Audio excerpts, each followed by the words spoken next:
बीती 16 अगस्त को हरियाणा सरकार ने मानेसर के कासन और आसपास की 1810 एकड़ जमीन का अवार्ड सुनाया था, जिसमें 1 एकड़ जमीन की कीमत 55 लाख रुपए के करीब तय की गई थी। लेकिन ये मुआवजा किसानों को मंजूर नहीं था। किसानों ने हरियाणा सरकार को 1810 एकड़ जमीन के अधिग्रहण को रद्द करने की गुहार लगाई थी, लेकिन मुख्यमंत्री मनोहर लाल के साथ कई दौर की वार्ता के बाद भी समस्या का समाधान न निकलता देख अब किसानों ने डीसी को ज्ञापन, राष्ट्रपति के नाम ज्ञापन सौंप इच्छा मृत्यु की मांग की है। साथ ही पूरे दक्षिण हरियाणा में भाजपा और जेजेपी नेताओं की एंट्री बैन करने का ऐलान किया है। किसान सड़कों पे बैठा है, उनकी बात सुनने के लिए नहीं है। जब भी कमेटी जाती है उनकी अपमान और उनके बेइज्जती करके उनको वापस भेजा जाता है। तो हमारे पास और कोई रास्ता नहीं है। हमने सबने बोला है इच्छा मृत्यु है। यहाँ पे ऐसे छोटे छोटे परिवार हो जिन्हें देख के इतना दुख होता है, जिनके पास 50 गज है, 100 गज है के घर है। वो कहाँ जाएंगे? कितने की जमीन सरकार खरीदना चाहती है और कितने की जमीन ये एक्चुअल में है? ये जमीन सरकार 1500-1600 रुपए गज के भाव खरीदना चाहती है और इसका भाव 1 लाख रुपए गज है।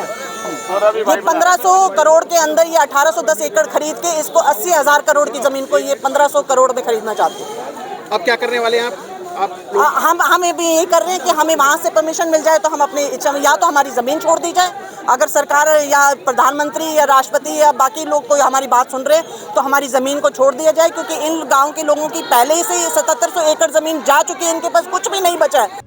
वहीं जिला उपायुक्त ने किसानों से ज्ञापन ले उनकी मांगों को एक बार फिर सरकार के समक्ष रखने का आश्वासन दे किसानों को शांत करने की कोशिश जरूर की, लेकिन किसानों ने जिला उपायुक्त के सामने साफ किया कि किसान किसी भी सूरत में उनकी जमीन का अधिग्रहण नहीं करने देंगे।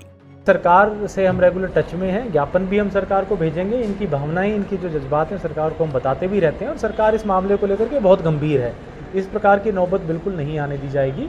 और इनकी जो मांगे हैं, जैसे मैंने बताया, ये बातचीत की प्रक्रिया, इसमें बहुत सारी जो इनकी डिमांड्स होती हैं, कुछ मांगे जो है पिछली 4-5 बैठक में धीरे धीरे करके एक्सेप्ट भी हुई हैं, कुछ मांगे किसानों के स्तर भी छोड़ दी गई हैं। तो एक मेरा मानना है कि आने वाली 2-3 बैठकों में कहीं ना कहीं एक बीच का एग्रीमेंट वाला पॉइंट सरकार और किसानों के बीच में आ जाएगा।